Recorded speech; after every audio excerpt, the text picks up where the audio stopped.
Now, this deals with subject matter of a much more serious nature, and I wonder if you could give us a little insight into the genesis of this song. It is an aria from my opera in progress, Ludlow, which is based on the verse novel by David Mason, who also wrote the libretto and with whom I have collaborated since 2004. Mm. And it's a story, the opera is a story about immigration as seen through the lens of the 1913 1914 coal mining wars of southern Colorado. And to protest brutal working conditions, the miners went on strike and they built a tent colony in Ludlow.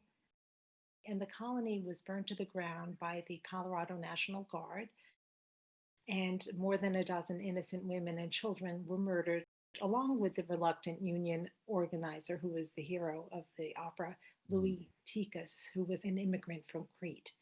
One other interesting tidbit is that David Mason's great grandfather ran the company's store in Ludlow. And this is a fact that I think um, factors into some personal guilt on his part, even though it's not his fault, But he was Right, a there's the family element, the history to the yeah, song.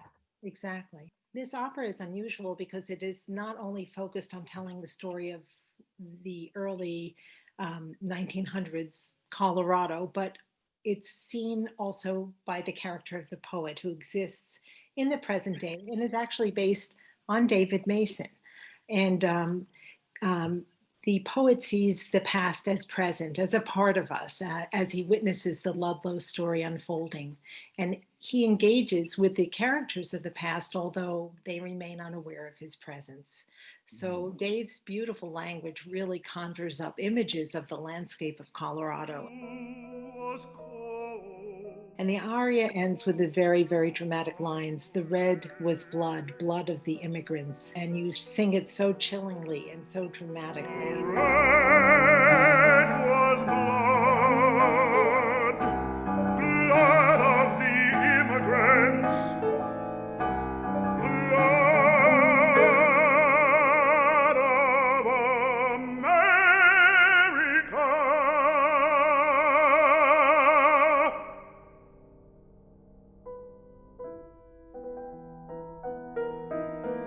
It just gives me chills. And so I wrote Act One in 2012, and I sketched half of Act Two, and the opera has lain dormant since then because nobody commissioned it yet. And Well, I hopefully this will help get it to that point. Yeah. that would be wonderful. And I've made it my goal to finish the chamber opera Uncovered that I'm working on right Mm. now, almost done, and then another short song, and then it's Ludlow time. Ah, fantastic. Well, I certainly hope somebody chimes in and gets that commission because if the rest of the opera is anything like the Wind Size, then what a treat we're going to be in for to see it on stage. I think the fact that you talk about the blood of the immigrants is so uh, it's so absolutely poignant for today's world. I mean, we're Absolutely. still there talking about immigration and the difficulties we're having with it. Um, and we're of course a country of immigrants. Mhm. Um, and it just tells another aspect of the story of the American journey and different elements of the people who've come here and what they've had to go through. And it's a terrible story, but it's a fantastic song, and I can't wait to hear the whole opera finished. I hope that I can be a part of it in some way. That would be fantastic. That would be awesome. Yeah, it sure would. So let's listen then to this title track of my solo debut CD, American Composers at Play, The Wind Sighs by Lori Laitman.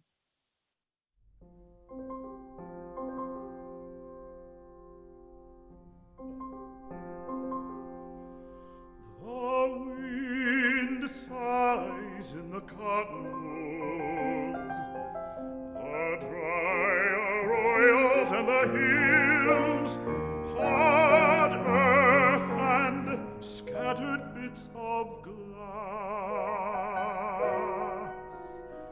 These are the pieces of a life now gone from us, now gone into these hills.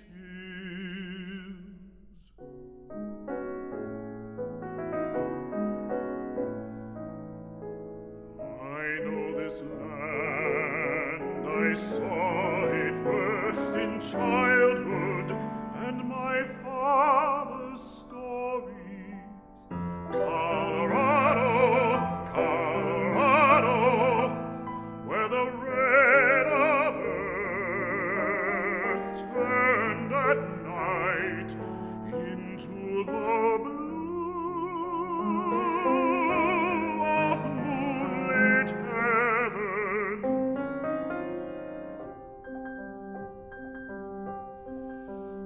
Then I saw that the blue was cold and far away, so cold and far away. The eyes of heaven are no living eyes. They are the blankness of all.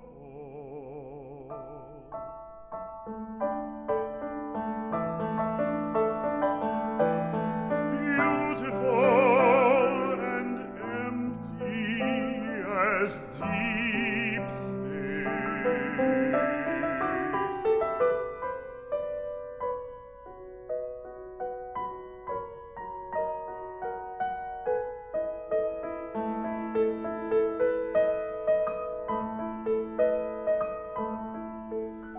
The sky